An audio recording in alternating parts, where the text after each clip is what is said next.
Would you not agree that it is the worst when you have told a friend you're going to meet them at 4, you pick up your phone, you look and it's 4:30, and you're thinking to yourself, what? No, how could I do this? How could I do this to them? They're going to think I don't love them. They're going to think that I'm a bad friend. What was I even doing in the past half an hour?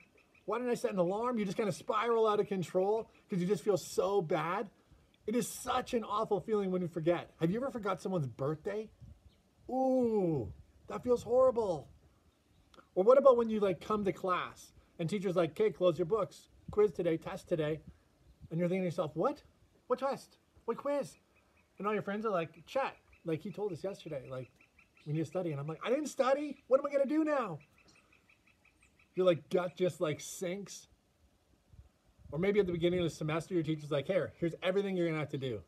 And I'm like, there's no way. There's no way. What do you mean? Oh, there's like a million pages. I can't write all this. Whenever there's like something that we miss, something that we owe, something that's past due, it often leaves us with an awful feeling in our gut. And for you guys, you're each probably thinking of your own experiences right now. And I just want you to chat as a group. What are the emotions that these types of experiences bring up for you?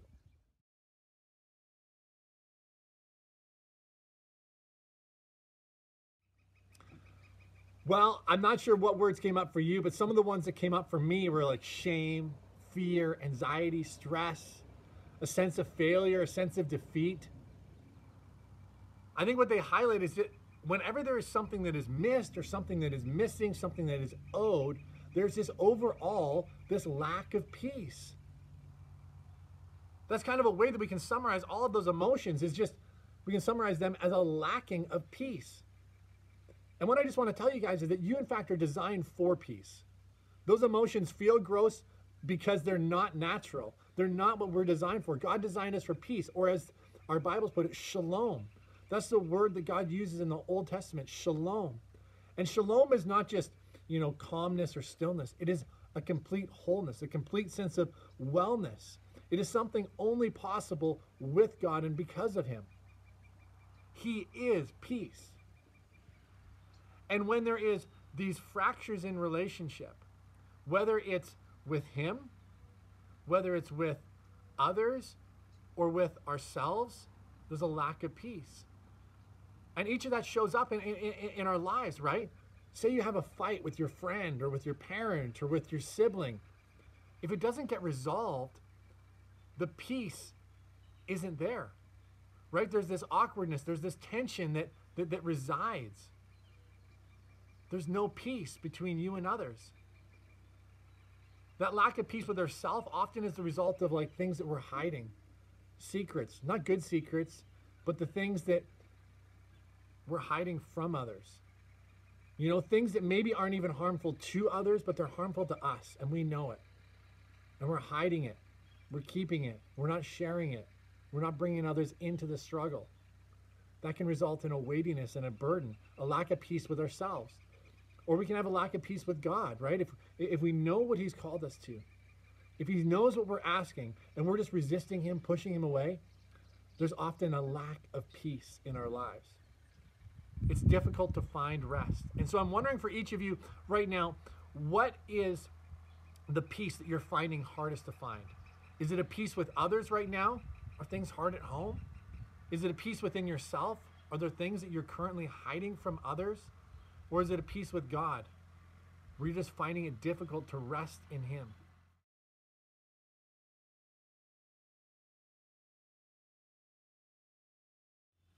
Whether it's a lack of peace with God, a lack of peace with others, or a lack of peace with self, it is just totally rotten. Right now, we are in the middle of this pandemic. And there is this virus in our world that everyone is so desperate to get rid of, that we would just love to find a vaccine for, love to find a treatment for, love to find a cure. And if someone found it, we would be all over it. We would do everything we could to get our hands on it and distribute it to everyone we know. Now, here's the thing. When it comes to this lack of peace, that too is linked to a virus. But the good news is this, is that we already have the treatment. The treatment is this, forgiveness. The opportunity we have To ask forgiveness and to extend forgiveness is the treatment for this lack of peace. To receive the forgiveness of Jesus is to be restored in relationship with him. To receive his forgiveness and then extend it to others and to ourselves is to receive that peace within ourselves and in our relationships with each other. Friends, there is nothing that has so transformed my own life, my own view of self, and my relationship with others like forgiveness. It is the single thing. And we should be so desperate to run towards it, so eager to engage in it. But so often we feel like asking forgiveness is related to shame, or it's intended to keep on guilt, or it's just this like weird religious thing. But it's not that. It's so simple. It's just coming to Jesus and saying, hey, guess what? I've been chasing after something else other than you. Forgive me of my sin. It's taking that forgiveness and saying, you know what?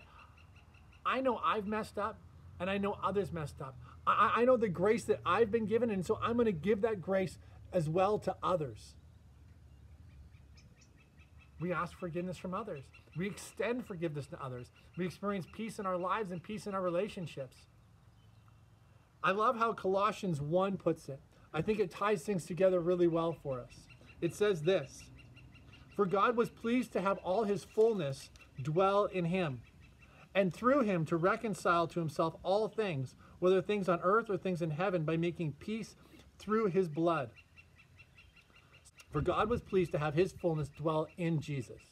We know that Jesus is the image of the invisible God. But what this just reminds us is that his fullness is in him. We talked about that word shalom, completeness. The completeness of God is in Jesus. The peace of God is in Jesus. And now through him, through that peace, he is reconciling all things. You want to know what reconcile means? Restore relationship. He is restoring relationship with God, with others, with ourselves. All things, whether things on heaven or things on earth. How? By making peace through his blood. He makes peace through his sacrifice because of what Jesus has done on the cross for us, which is die for our sins. And not just our sins, but the sins of the world. There's now the possibility of peace. And how we access that peace is by receiving forgiveness for our sins and extending forgiveness to others. You guys, this is such good news. Here's a couple of visuals that maybe might help you understand why we do this, why it's so important. The first is that of a bedroom, right? When you clean your bedroom, you tidy it all up, it's a great feeling. Everything's just as it should be. And when you go in and you're about to throw that shirt on the floor or just leave your socks in the corner, you don't do it. You put them in the laundry. Why? Because right now the room feels good. You want to maintain that sense of cleanliness. But as the week goes on and the books and the school happens and life happens, all of a sudden stuff begins to pile up. And soon you're just throwing stuff willy-nilly because who cares? It's just one more shirt on the pile. It's just one more mess in the corner. It's just one more stack of books to deal with later. See, friends, that's why forgiveness is important in a daily way. Because in a daily way, what Jesus is inviting us is to do is to recalibrate our hearts with him and to restore relationships with others. Because if we let things fester, if we let things build up, soon we just don't deal with it. Soon we kind of give up. Soon we don't address things. And so in a daily way, forgiveness is like this opportunity to just tidy up.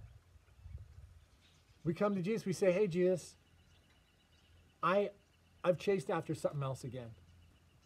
I've trusted in something else again, and I'm just turning back to you. Hey, Jesus, I was angry at this person today, and I just want to say I forgive them. God, this person did this to me today, and I just want to say that I'm not going to hold it against them. I'm not going to let resentment build up in my heart. I'm not going to let anger just stew there.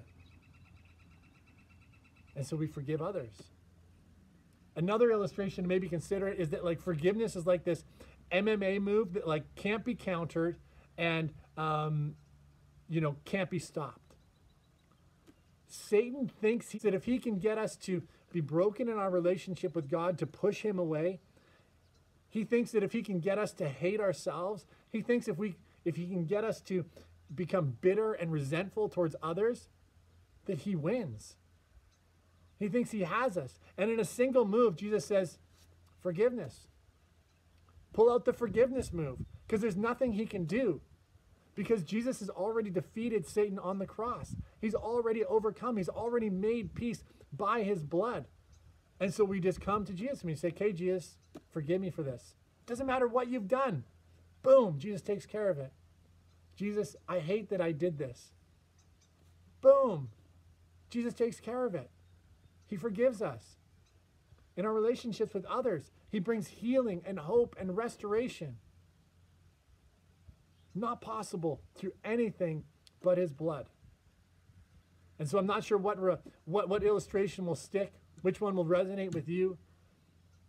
But the most important thing, friends, is that we practice what Jesus taught us in the Lord's Prayer. That daily we would come to him and say, Jesus, forgive us our sins, forgive us our debts, as we forgive those that have sinned against us, as we forgive our debtors. And we extend that peace to one another. And in turn, we experience it all the more ourselves. How great is this? I have a passage I want to leave with you guys. And I want you guys to chat in your small group about how it applies based on what we've learned. John 8:12 says this, I am the light of the world. Whoever follows me will never walk in darkness, but will have the light of life.